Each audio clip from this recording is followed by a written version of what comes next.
Hi, David Odell here with Odell Complete Concrete. Here's a little drone footage of what we're going to be doing today. This is really part 2 of this massive driveway.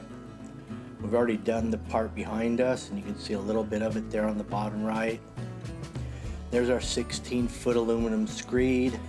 Right now I'm laying out joints, and a mark is good, but those go away when concrete covers them from the spillage, so I like to put a nail. That nail will stay there and I can find it when I pull string lines to cut joints. So that's what that was.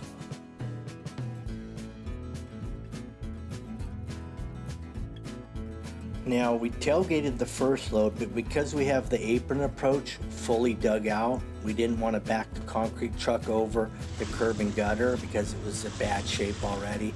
And if that gets crushed, there's a good chance the asphalt's going to get crushed. So it'd be a mess.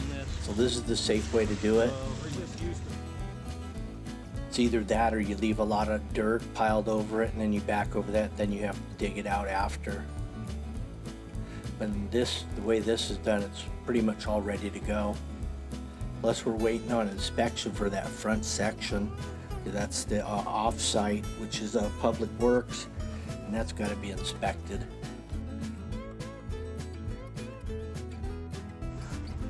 We had a little weird transition here, so you can see they started screeding about 6 feet away from the existing, and we're going to kind of freehand that, and there I am now with I think that's about a 8-foot screed.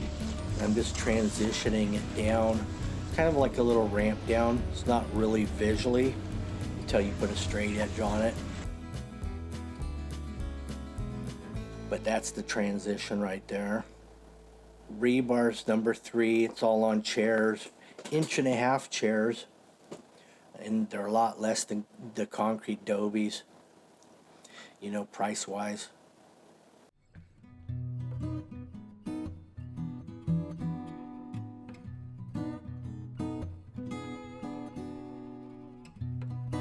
Today we were very fortunate, no wind. You can tell by the palm trees today it's a lot different.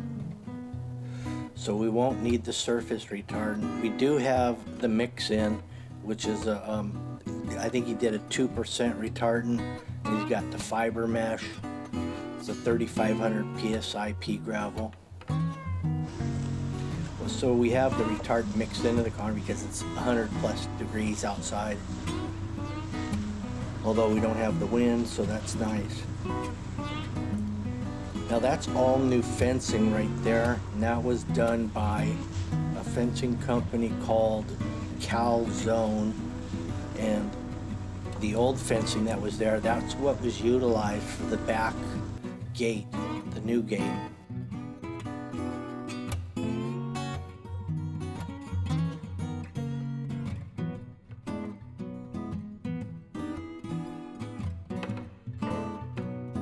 Now this front section, we have good access from at least the one side to cut joints, and we can reach the center joint from both ends. So whenever you have access like this, it makes a huge difference on the workload, because everything just changes to all pull tools that you can walk around the entire job site and just keep working it into perfection without really breaking a sweat.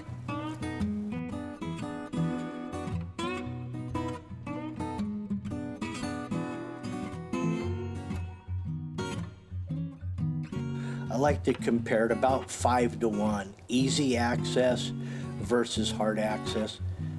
The ratio is about 5-to-1.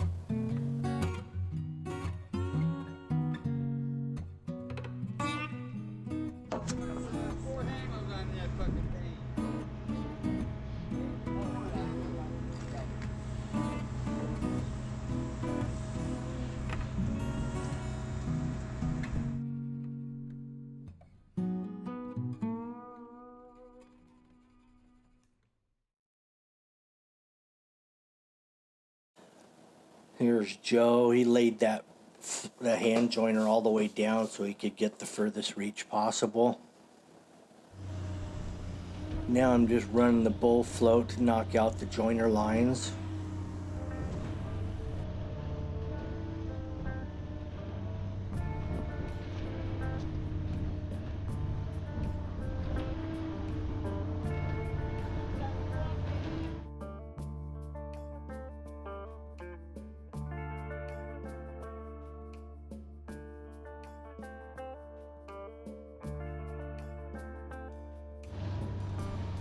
Greg and Joe are on the screed. Braxton's on the come along. So the pour has been complete. We've got the load in there in place. Now time to clean the pump, backwash the hose into the truck. The truck will take that back to the batch plant, recirculate, flush the water. Sand and gravel could be reused again. The water will also get reused in a settling pond. There's not much waste.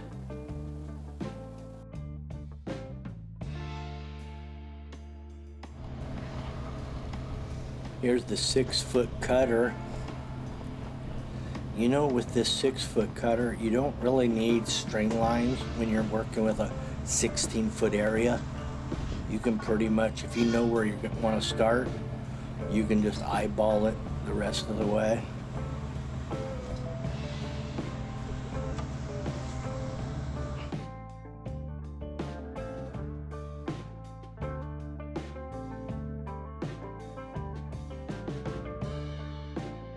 Now here's the Fresno going on.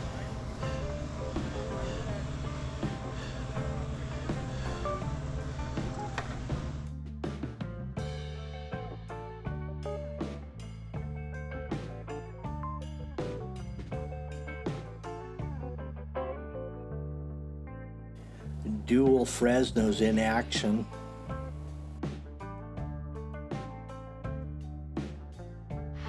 Now we're to the point of funny trowels, walking joiners, pretty much all your stand-up stuff.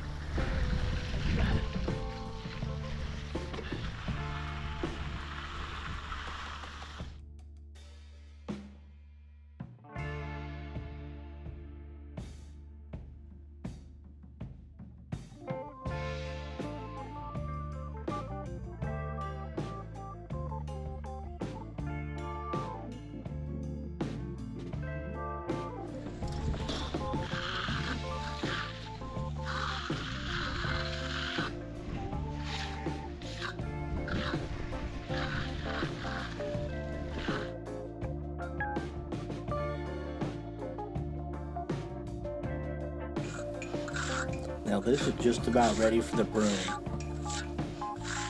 Little touch-ups here and there around the edges.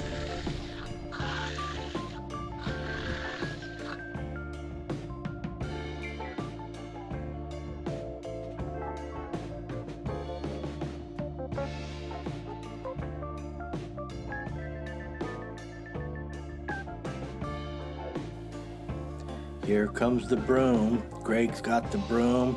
He just misted the concrete a little bit before he started brooming, which is a nice way to do it, as long as you don't put too much water. Just the right amount of water. You don't want to push a puddle, but you want it just enough so your broom glides over it with ease.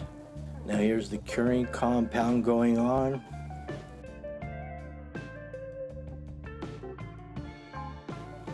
We got expansion felt where the two concretes meet.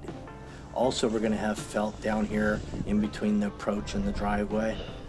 That's on a slight radius too. We kind of followed the curving gutter. That's on a radius because we're in a cul-de-sac. So the felt at where the driveway ends is also in a matching radius with the street.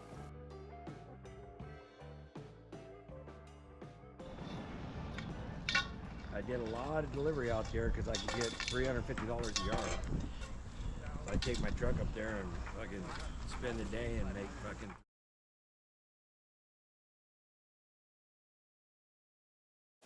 Oh, take a look at that. It looks beautiful. There's a nice aerial shot.